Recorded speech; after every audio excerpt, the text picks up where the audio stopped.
Okay, thank you.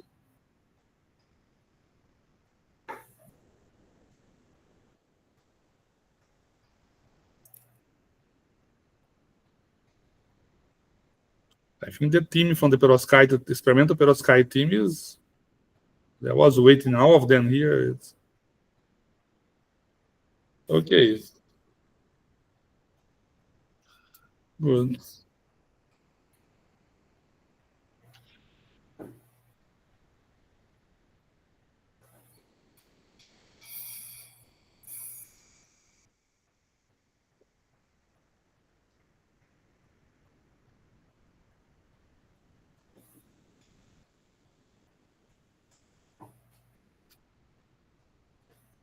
Okay, I think you can start.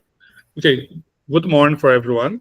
Okay, today is one additional Cine Talks. Today we have the pleasure to have with us Ivan Ornelas Cruz. He is a postdoc researcher at the Computational Material Design team. And today he's going to talk for us about from phase transition to lead-free designs, theoretical studies on perovskites. This work have been done the last years. Some part was done in the phase 1 of Cine. Some part now is done in the phase 2 of Cine. Okay. Ivan, the stage belongs to you now. I'll just close my camera and count 1, 2, 3. You are ready to go. Okay. Thank you, Professor Llores, for the presentation, and thank you, everyone, for being here. I'm going to start, as Professor Llores mentioned. The title of my presentation is From Fast Transition to Lead-Free Designs, Theoretical Studies on Perovskites. I would like to thank to my collaborators, Professor Mateus Paes Lima and Professor Llores da Silva also, and of course, all the Qt Nano group for the help that it has provided me through all these years. And okay, so I would like to say some things about me. I was notified that I should present some information related to me. So I am from Mexico. My birthplace is the capital of the state of which is named Chiapas, and I showed at the left of this slide some of the places that you can visit if you go there. We have also beautiful natural places that you can visit and spend time in it. Sorry. And I also show, for example, traditional costumes. Of course, I have dressed like that. And of course, I have kissed a Chiapanese girl like that. And also, because we share some of the west littoral of Mexico, I have shown also a beautiful sunset from the beach. And for some of you that doesn't believe that my state produces coffee, I also show some plantation of coffee, which is located at the highest altitude of my state. So, but not everything in my state is beautiful. We have also very bad things. We are the state with the highest poverty rate in Mexico. More than half of the population is in poverty, and more than the fourth part of the population is in extreme poverty, which is very bad for all population. And another bad thing from my state is that we are the second state with the highest percentage of illiterate people. That means that 12% of the population doesn't have the ability to write or read our own language. So, driving by these situations, I decided to study a career, and also, of course, driving by the motivation of my mom, which is shown here at the left of this slide. I studied in my state. I am an energy engineer, and I didn't think in the past that I will be here in Brazil. But I have to leave my state and study in the capital of Mexico, my Master of Science and also my PhD. I spent like almost 8 years living in Mexico City to have my PhD, to obtain my PhD. And my first job was here in Brazil as a postdoctoral researcher here in the Qt Nano group from Sorry, the dates are wrong. My first job started in 2022 and finished last year, but I had the opportunity to come back, which I am very happy for that. And from December of the last year, I am also part of the QT Nano group. And as we can see here, some picture of my past. Um, this is when I obtained my master degree. I am next to my mom. In here, I am signing the. I have received in that photo in that picture my PhD certificate, and because we were in COVID times, I couldn't have the opportunity to party or to celebrate this degree. And I am also showing the first perovskite paper that I read in my life, which was in 2014, and was a very known and very prestigious review paper, which is called "The Emergence of Perovskite Solar Cells," which was written by Martin A. Greed, Anita O. Bailey, and also Henry Snate. That was the first perovskite paper that I read in my life. And I also show a picture of my family, which they visited me, I think that a few weeks ago, and they had the opportunity to know also where I work every day. So I'm going to talk about the group in which I work every day. The chief of the chief of everything is Professor Llores da Silva, which is also the principal investigator of the Computational Material Design Division, which belongs to the Center of Innovation of New Energies. The QT Nano Group is located at the city of Sao Carlos, within the Sao Paulo state, within Brazil, of course. And I tried to show some of the most important things that we do in the Computational Material Design Division, which I request to Gemini to try to synthesize in a picture in 4 different fields the 6 different projects that we have in the CMED group, which can be divided in renewable energy materials, in which perovskite materials and two-dimensional materials, and also the catalysis investigation in order to storage hydrogen are researches are done in the group. We have also the data-driven diagnosis and knowledge discovery, in which we try to revise the literature through the natural language processing method, and also we try to generate knowledge in order to search research area strengths and also knowledge gaps that we can investigate. We have also the part of artificial intelligence in material science, in which we try to investigate the entire chemical space and also to train potentials in solid materials for the discovery of molecules and materials.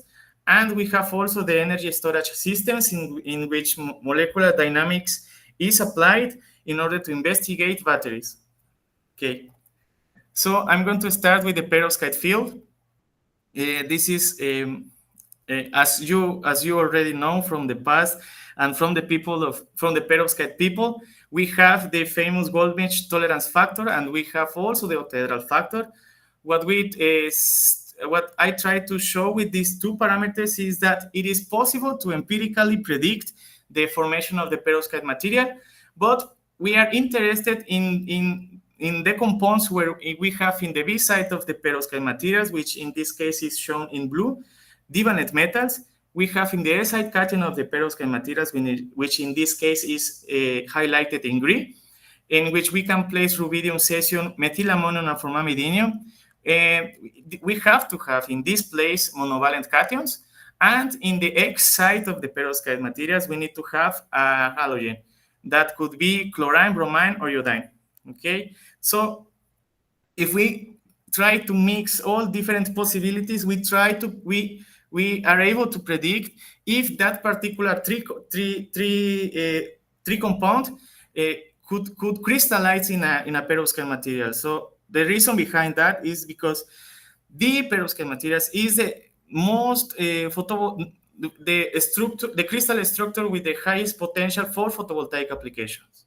Okay, and this technology was applied first in a dye synthesized solar cells, which is also called as an electrochemical solar cell, and it played the role of the dye within this electrochemical cell. But there was a problem in this cell because it was very unstable.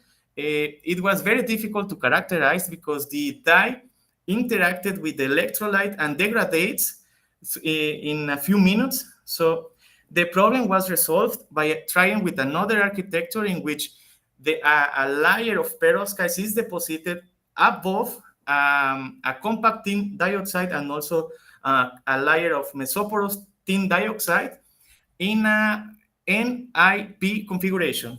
Okay, so there are we need to mention also that the most important parameter for a photovoltaic cell is its efficiency. So the capacity to convert solar energy into electrical energy.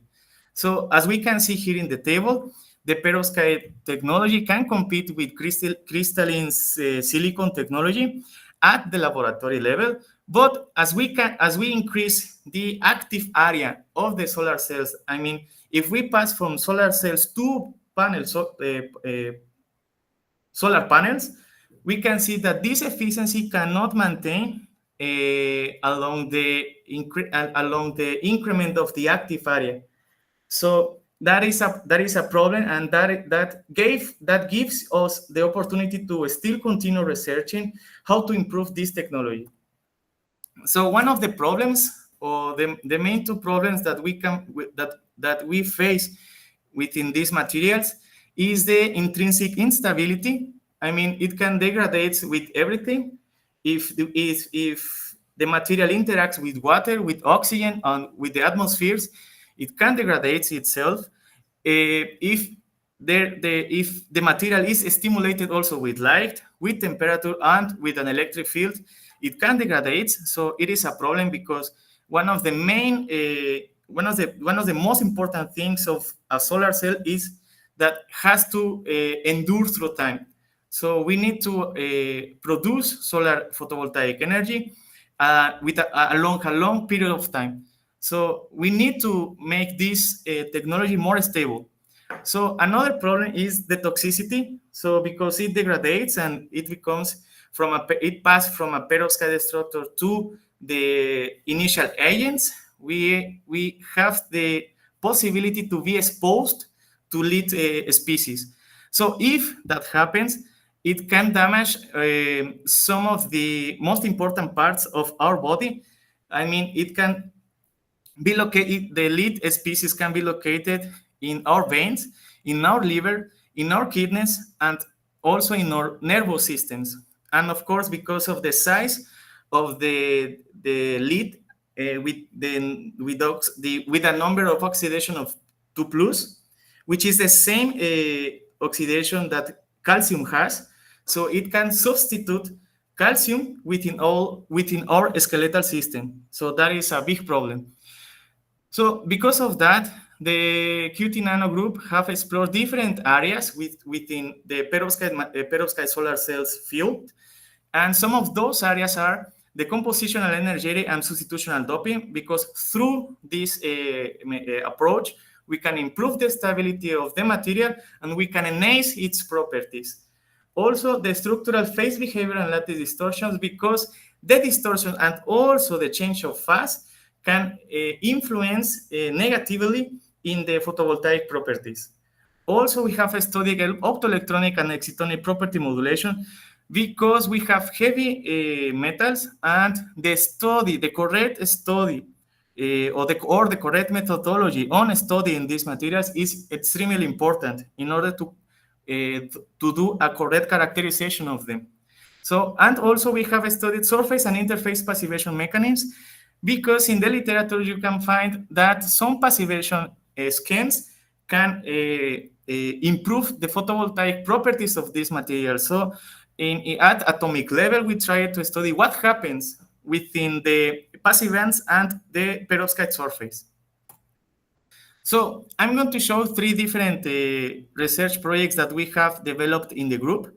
The first one is related with the cubic to hexagonal fast transitions, in which the goal is to carry out a theoretical investigation of the influences of the chemical composition on the cubic to hexagonal phase transition of perovskite materials or metahalide compounds.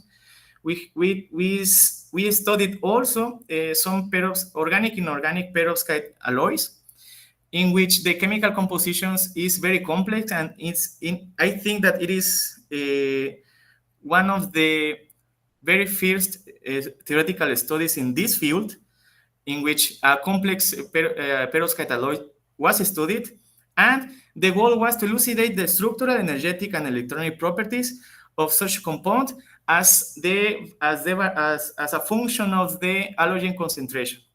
And at the end, we have lead-free heterovalent perovskites, which is a project in process, which is about to finish in a few days. I mean, the first version that can be revised by my collaborators, Professor Llores and also Professor Mateus, in which we try to perform a rigorous theoretical exploration of the structural, energetic, and electronic characteristics of this complex perovskite compound, which contains cesium, silver, bismuth, and two or one divalent metals, which can be germanium, tin, or lead. So the computational framework that was used in all those three projects was based on density functional material. So the computational tool that we used, in which in which we can find a DFT code base, no, a DFT based code, was the Vienna Ab initio package simulation. The Vienna Ab initio simulation package, and which is based on resolving the conventional equations, in which we have an effective potential, which is constituted by the nuclear potential, the Hartree potential, and also the exchange correlation potentials that can be calculated through these three equations. And in order to approximate the exchange correlation interactions, we use the PVF functional, which is very well known in the solid state field. And we use also the tree correction in order to account for the van der Waals interaction, which is very important to describe in the perovskite materials, because we have the presence of organic molecules.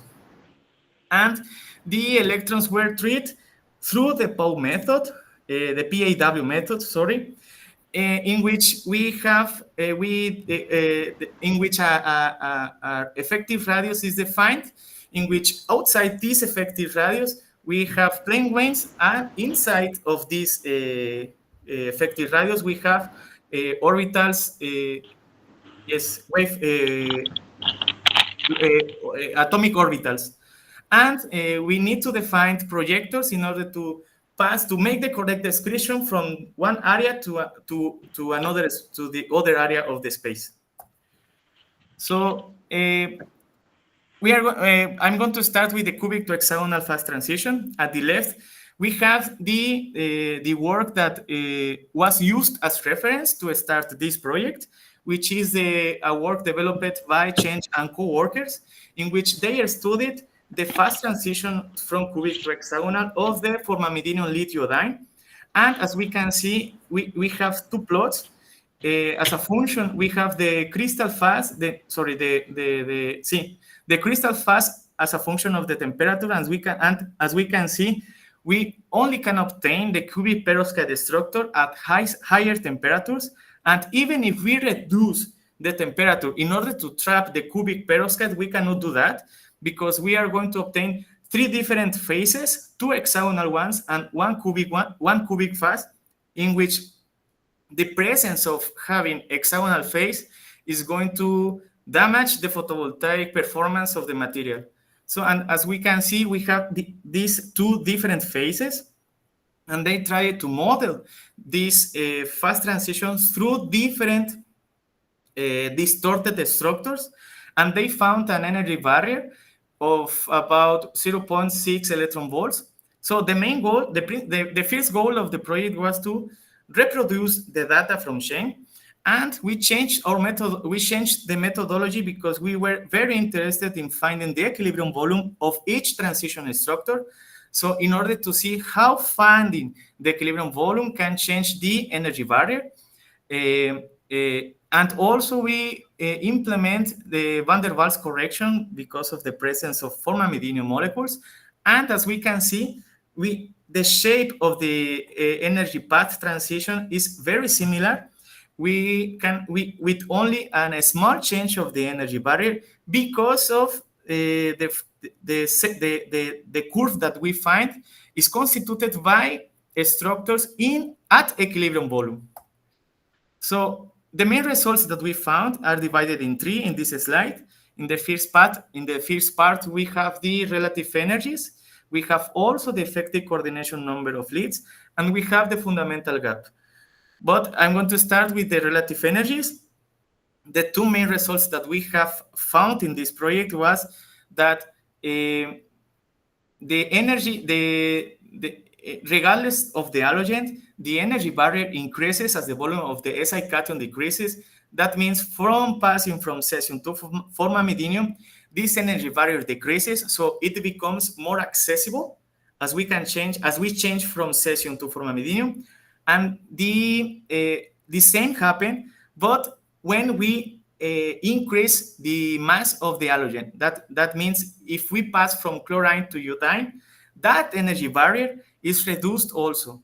So it becomes more accessible if we pass from chloride to iodine. Why is this important? Because if we substitute some formamidinium cations with some cesium cations, we can preserve the perovskite structure. And behind that phenomenon, we can mention that, okay, it probably could be related with an increment in the energy barrier. And the opposite, and the same happened when changing some of the halogen, some of the iodine atoms within the structure by chlorine. So if we change these halogen species within the structure, we can preserve the perovskite structures. And that might be related with the increment of the energy barrier of the transition phase. So in relation with the results of the effective coordination number of lead atoms, we were interested what happened with the lead atoms, because we are modeling our transition phase through distorted periodic structures. So because of that, in order to pass from one phase to another phase, the octaedros should should be distorted. I mean, in some cases, we cannot talk about having an octaedral arrangements in the systems because the coordination number of lead atoms decreases. And it was influenced by the halogen size, by the presence of hydrogen bonds, and also, of course, by the model that we used, because we have modeled the transition phase through distorted structures. So we expect that the coordination number of lead atoms reduced. And also, we studied, because of the application of this material, the fundamental band gap. And as we can see, the band gap increases as a function of the halogen. That means we have a greater band gap if we pass from iodine to chlorine. And also, what we found was that because of those distortions in the octaedral, we have the presence of indirect band gaps, which is not good for photovoltaic applications, because we need to have, or it is desirable to have direct band gaps all the time in the absorbent material, because we will not need a phono to make the electronic transitions. So that was a very good result. And because experimentally what has been reported is that once the fast transition takes place, the photovoltaic performance reduces. And one of the reasons of that reduction is probably because the band gap is widened, and also we have the presence of indirect band gaps. So passing to the perovskite alloy project, what we did is trying to model a complex perovskite alloy, mixing cations in the A side and also mixing halogens in the X side. And we started from from a previous project that we have done in the past in order to reduce the computational power or the computational resources. So we started with a concentration, a half concentration of formamidinium and methylammonium, and after that, we fixed the concentration of the formamidinium, and we divided by half the concentration of the remaining available concentration between formamidinium and cesium. So at the end, we have three different cations within our model. We have 50% of formamidinium, 25% of methylammonium, and 25% of cesium. And okay, what else? So we perform energetic calculations on those structures in order to find the lowest energy configuration with that proportion of cations in the A site. And after that, we perform the special quasi-random structures to find randomic distributions of the halogen within our structures. That means this approach is well known on trying to reproduce randomic, real situations or real alloys through the randomness of the positions of the species that are being mixed. In this case, the species that are being mixed are the halogens, and through this methodology we can reproduce the randomness of their configuration, and our models are more closer to real models in laboratory. And also we blurring the halogen positions, and we perform aleatory orientations of the molecule, because in real life, what happens with the perovskite is that it is always moving. This compound is very complex to describe because the metal halide bonds are always moving, and also the molecule within the cubo-octaedral space is always moving. So in order to address that movement in the crystal, we distorted the crystal, and also we place the molecules in a very randomic orientation. So after that, we perform DFT calculations, and we perform some stress tensor calculations in order to find the equilibrium volumes of each of the configurations. In total, we studied 130 alloys structures, and through the excess energy parameter, we trying to state which of the configurations studied are stable. So what happens with the exchange energy criteria is that it relates based on the concentration of the pristine materials, the cohesive energy of the pristine materials with the cohesive energy of the mixture that is being studied. So it compares these energies, taking into account the concentration of the initial agents, and if we obtain negative values, we can speak about a gain in the relative stability. But if we find positive value, we need to talk about relative unstable structure. It's like the enthalpy of formation of this kind of materials, but in the alloys field. And as we can see, we found only relative stable materials in the compounds that contains bromine and chlorine. Only. It was not possible to find different configurations for the alloys, for the remaining alloys. And that is not good for photovoltaic applications, because we need to find relative stable mixtures, because through the chemical compositions, we are seeking to improve their applicability as a photovoltaic material. But unfortunately, we only found relative stable compounds for the mixture of bromine and chlorine.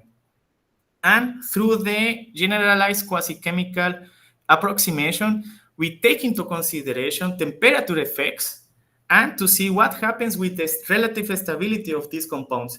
And as we can see, at 300 kelvins, we only found stable compounds as well in the bromine and chlorine compounds. I mean, we couldn't find stable mixtures for the mixture, for example, that contains iodine and bromine. But we cannot discard that at higher temperatures, which are temperatures that can take place in real operational situation of a solar cell, we cannot discard that we can find stable mixtures for the perovskite that contains iodine and bromine.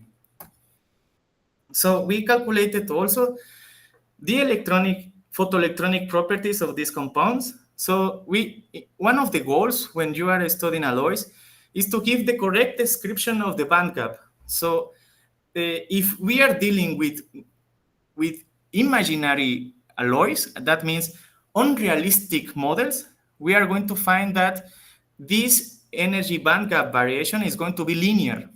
So we need to avoid the linearity on the variation of the band gap in order to have the certainty that we are not dealing with unrealistic models. And in order to do so, we had to define at the time two scissor operators that includes spin orbit coupling interactions and also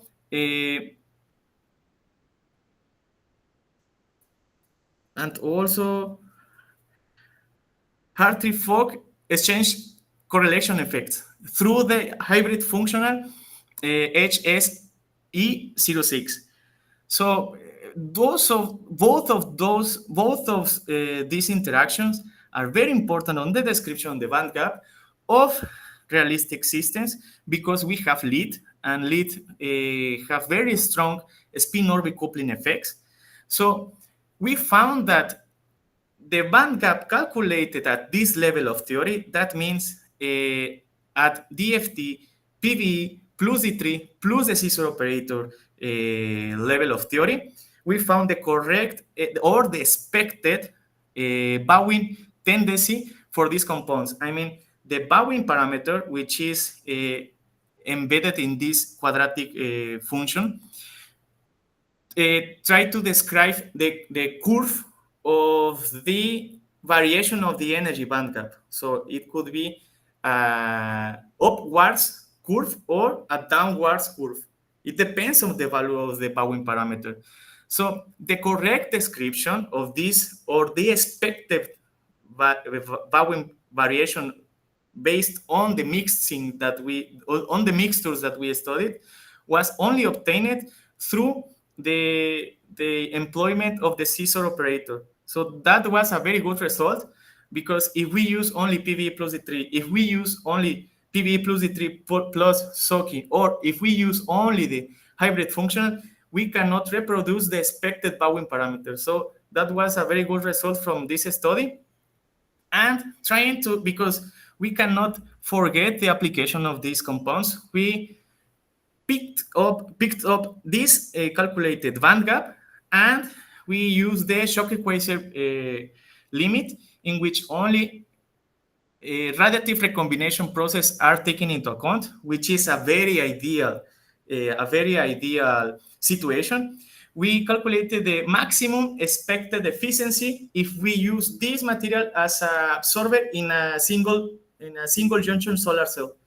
And as we can see, the efficiency decreases if we use the bromine and chloride compounds, and the efficiency increases if we use the iodine and bromine compounds. Okay.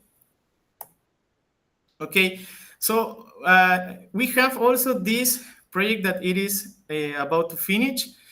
We are trying to study. We sought to study lead-free materials, and among the lead-free materials are the double perovskite materials in which a different oxidation state is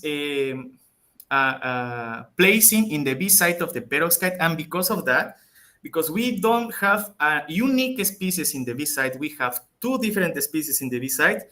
We need to have like a unit cell, a bigger unit cell, in which half of the metal composition is one metal with an specific oxidation state, and the remaining 50% of the metals that constitutes these materials is a different metal with a different oxidation state.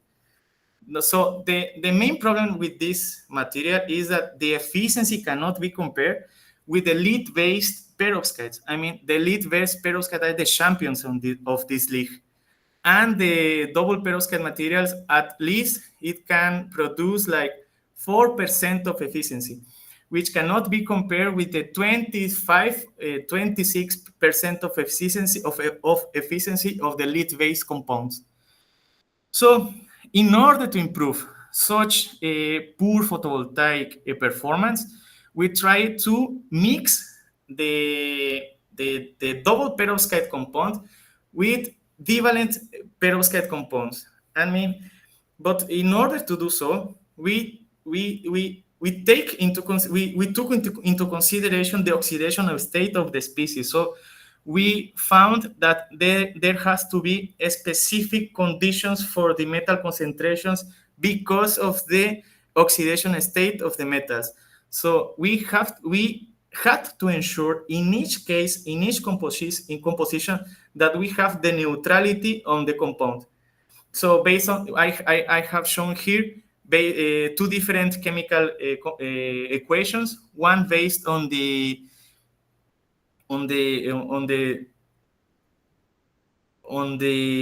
well-known double perovskite composition, and another is taking into account the number of atoms within the unit cell employed, and of course the relation between the two chemical formulas. So that was taken into account, and we screened along all the possible configurations that were more than 11,000 structures that were grouped by an energy criteria based on the level of theory of our calculations. I mean, DFT has a particular precision, and we take into consideration the particular precision that DFT calculations can have at this level of theory. So if we found, for example, we found that we have a lot of similar configurations for the same energy. So if we pick up a particular configuration, could be the representative of all these groups. So we picked up representatives of the different compositions for the different compounds that we studied. And after that, we performed stress test on calculations in order to find the equilibrium volumes of these structures. And I think that they were like 266 structures that were optimized.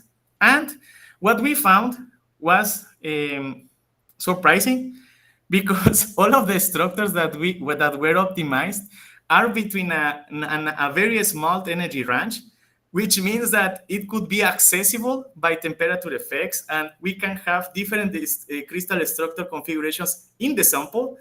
So within our approach, of course, we have considered that, okay, if we mix different compounds, we are going to have the mixture. We are not going to have fast segregation. We are going to find the mixture. We are going to obtain the mixture. So that is a limitation of our approach. We are not studying, we are studying the ideal case. And in the ideal case, all the structures that picked up could be accessible if we synthesize these compounds. And what we found was also that we have a different equilibrium volume for the different structures, and that would generate local density variations as we moved around the sample. So it was like a very good result. And also we studied the structural properties, of course, because we have different kinds of octahedrons within the perovskite structure. So we found that, considering the average parameters, we found that the lattice parameter was proportional, to the cation size and the bond length generated by these metal halide bonds. We have at the worst case, we have 4 different metal halide bonds within a perovskite structure.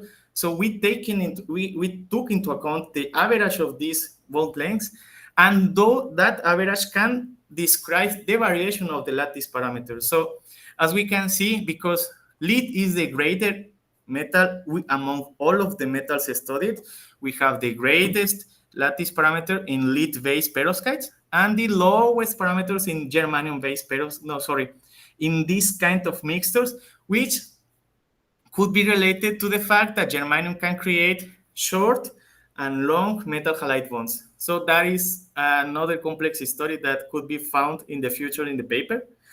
So we calculated also the effective coordination number of these metals, and as we can see, the germanium, with the presence of germanium, these octahedrals got distorted.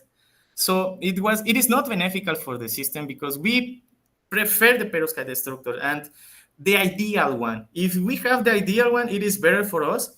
So if we put germanium within the crystal, we can find distorted octahedrals and in the future can generate like fast segregation, or even the material can degrade itself.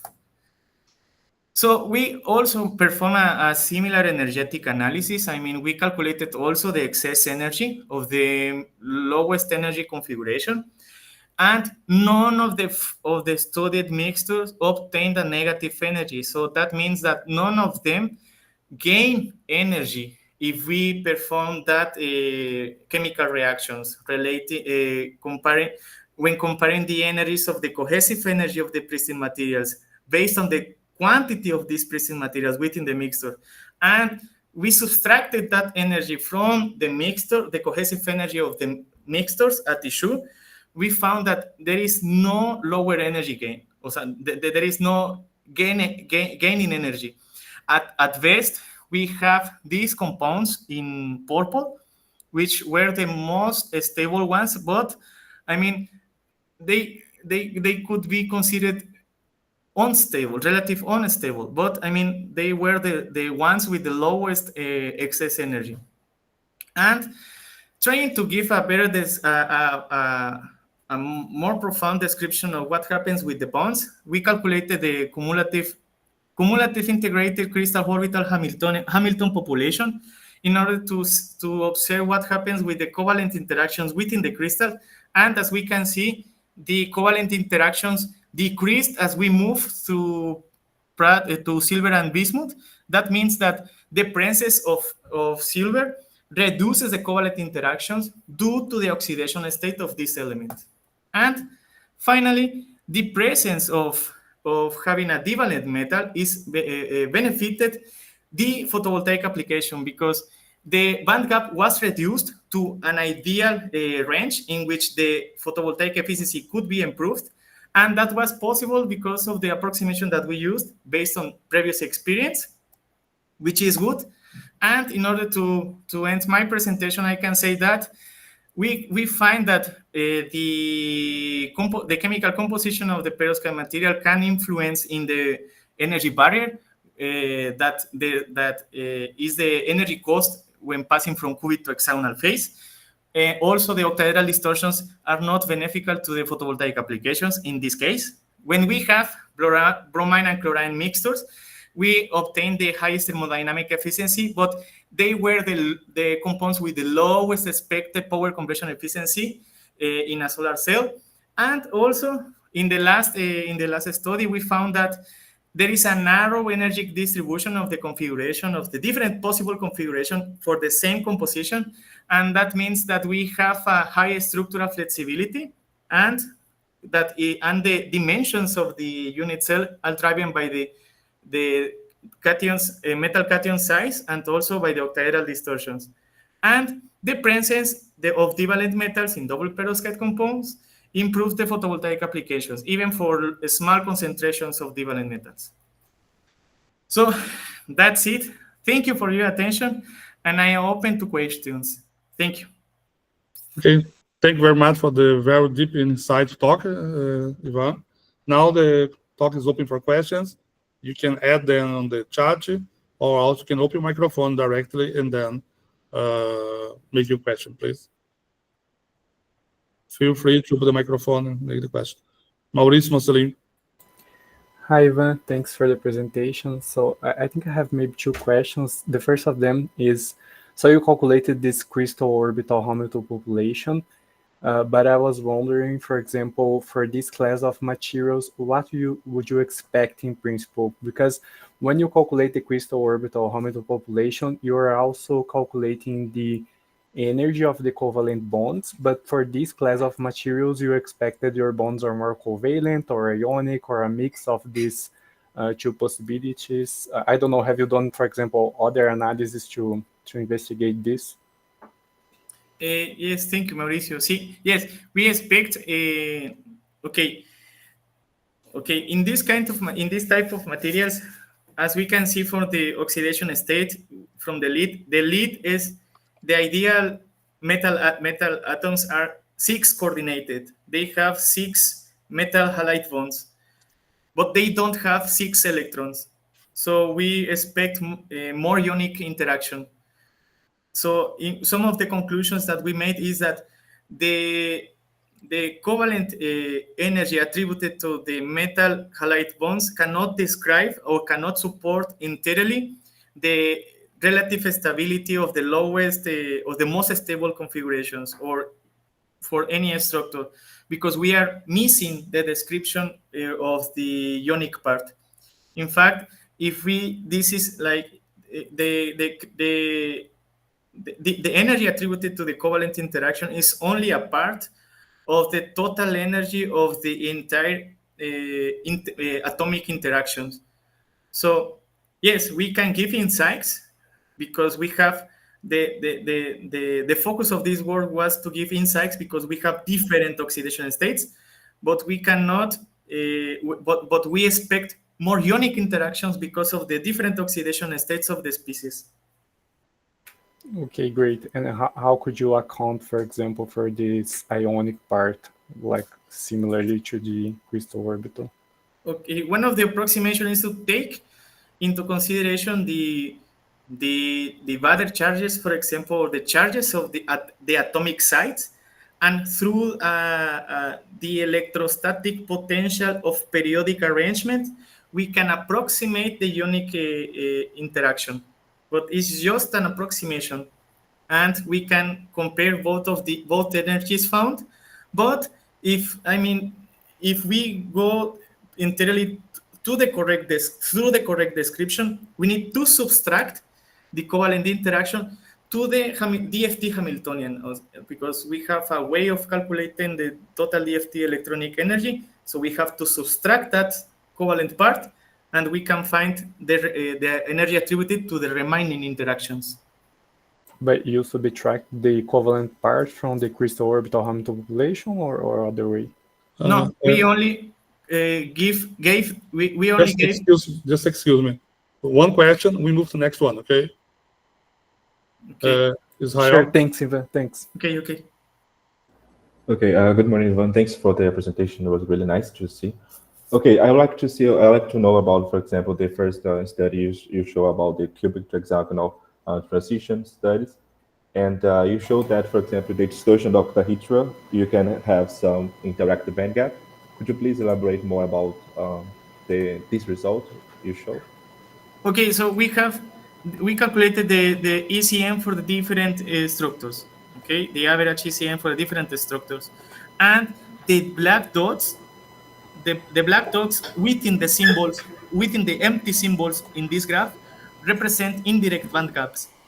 So we see that as the ECN is reduced, we found indirect transitions, but also in this space, as we can see, the ECN increases up to beyond 6. That means that we are forming in here phase shared octahedral arrangements, and that also can originate indirect transitions. Okay, I understood. Thank you so much. Okay. Thanks, Rafael Freire.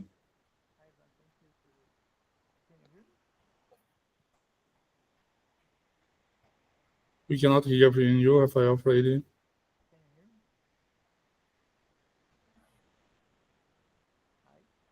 Rafael, we cannot hear.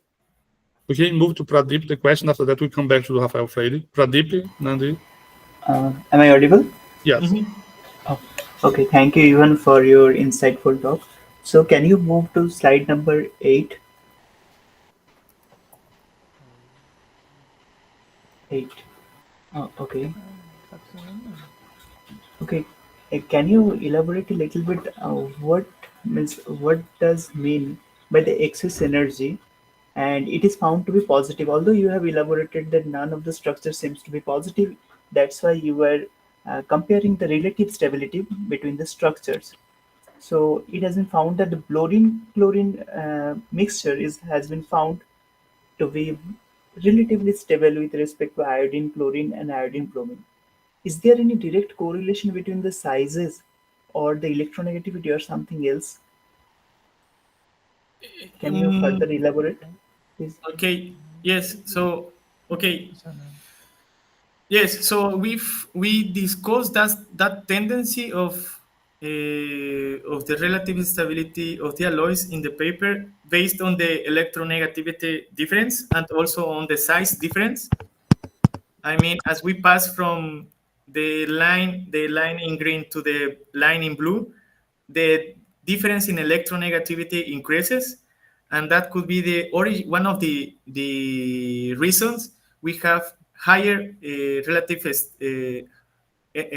stable structures. But the blurring is like to address the distortions of the crystals. I mean, but it is the initial model. Remember that we relaxed the structure, and we have like different octahedral distortions in the structures, but that couldn't be related to the stability, to the relative stability described by the excess energy, and we discussed that also in the paper.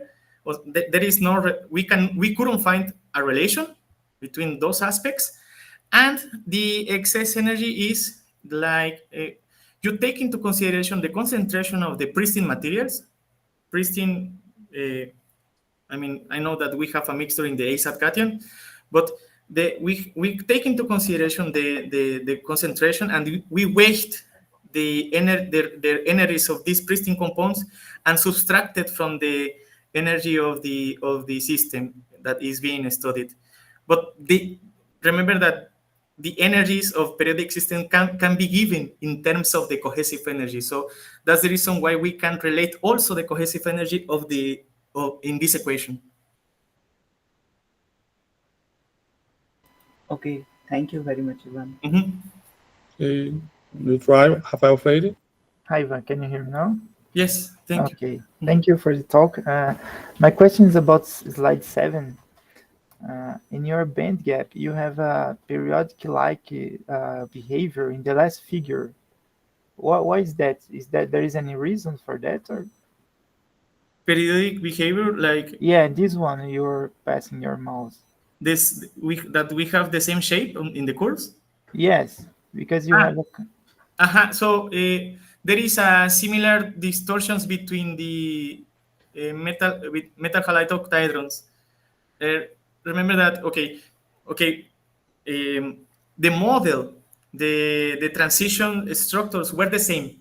The initial models were the same. Okay, we changed the compositions, and on the optimizations, we expect like this.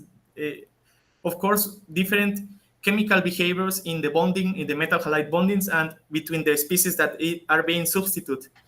But surprisingly, because the substitutions are being between homovalent species, that we obtained this result. I mean, the main difference between them is only the magnitude of the band gap, but not the variation.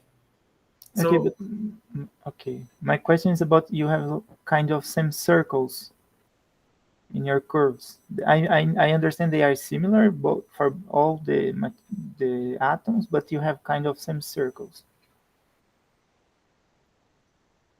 Semicircles. In the last one, you have a peak, then you go down, then you go up and go down every time. Why is that?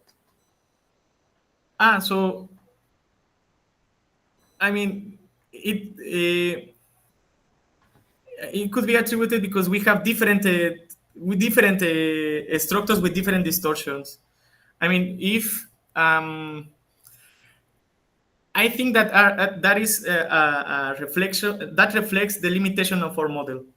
If we are seeking for the ideal behavior, like a smoother curve, maybe we can use different transition structures.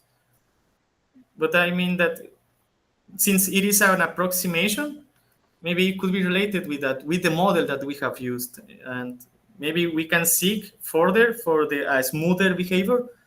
But I mean, I think that it is a limitation of our model. Okay, thank you. Mhm. Okay, is there some further question, comment, or? Okay, that's not the case. Let's thank the speaker again. Oh, there's a question or not? Okay, there's no question. Then let's thank the speaker once again. I think in 2 weeks, you will have a new talk once again for the Cine Talks. Then let's thank the speaker again. And then, as mentioned several times, invite your colleague closer to you to take part in the Cine Talks. It will be very good for everyone, and it's a pleasure for the organizers too. Okay? Thanks a lot. Have a nice weekend. Take care. Bye. Thank you. Great job, Ivan. Bye. Thank you. Bye. Bye.